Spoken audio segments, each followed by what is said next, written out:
નમસ્કાર મિત્રો, વાત મોદીજીના બ્લોગમાં આપનું સ્વાગત છે। આજે આપણે વાત કરશું એક એવા ઉત્સવ વિશે જે માત્ર રમત જ નથી પરંતુ સપનાને સાકાર કરવાનું મંચ છે। હા મિત્રો, વાત છે મોદીજીના ખેલ મહાકુંભની, જ્યાં દરેક ખેલાડીઓને પોતાની પ્રતિભા દેખાડવાનો મોકો મળે છે। ખેલ મહાકુંભની શરૂઆત ગુજરાતમાંથી જ થઈ હતી અને આનો મુખ્ય હેતુ એ હતો કે બાળક, યુવાનો, મહિલાથી લઈને બધા જ આમાં જોડાય અને પોતાના ટેલેન્ટને રાષ્ટ્રીય સ્તર સુધી લઈ જાય। આ મહોત્સવમાં વિવિધ રમતો થાય છે, જેમ કે કબડ્ડી, ખોખો, વોલીબોલ, ફૂટબોલ, યોગ અને ઘણું બધું। એક રીતે કહીએ તો આ છે રમતગમતનો ખેલ મહાકુંભ, જે દેશની ઉર્જાને એક કરે છે।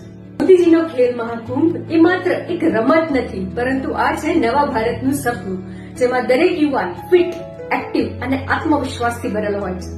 થોડી પ્રેરણાદાયી વાત કરીએ તો એવા ખેલાડીઓની જેમણે ખેલ મહાકુંભથી શરૂઆત કરીને આજે તેઓ એક આદર્શ બની ગયા છે। ગુજરાતના હર્ષદા પટેલ, જેમને ખેલ મહાકુંભમાં તીરંદાજીમાં ભાગ લઈને રાષ્ટ્રીય સ્તરે ગોલ્ડ મેડલ જીત્યો।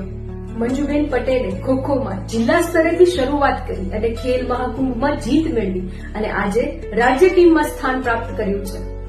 રવિસિંહ ચૌધરી નાની ઉંમરે ખેલ મહાકુંભમાં જીત્યા અને અત્યારે ગુજરાત સ્ટેટ કબડ્ડીના મુખ્ય ખેલાડી છે। નિશા પંડ્યાએ 100 મીટર રેસમાં ગોલ્ડ જીત્યો અને નેશનલ સ્કૂલ ગેમ્સમાં પહોંચી ગઈ। આ બધા ખેલાડીઓએ સાબિત કર્યું કે જો મનમાં જુસ્સો હોય તો ગામની ધૂળમાંથી પણ રાષ્ટ્રીય સ્તરે પહોંચી શકાય છે। જો તમે ખેલાડી છો તો મેદાનમાં ઉતરી જાઓ અને તમે સપોર્ટર છો તો ખેલાડીઓને હિંમત આપો।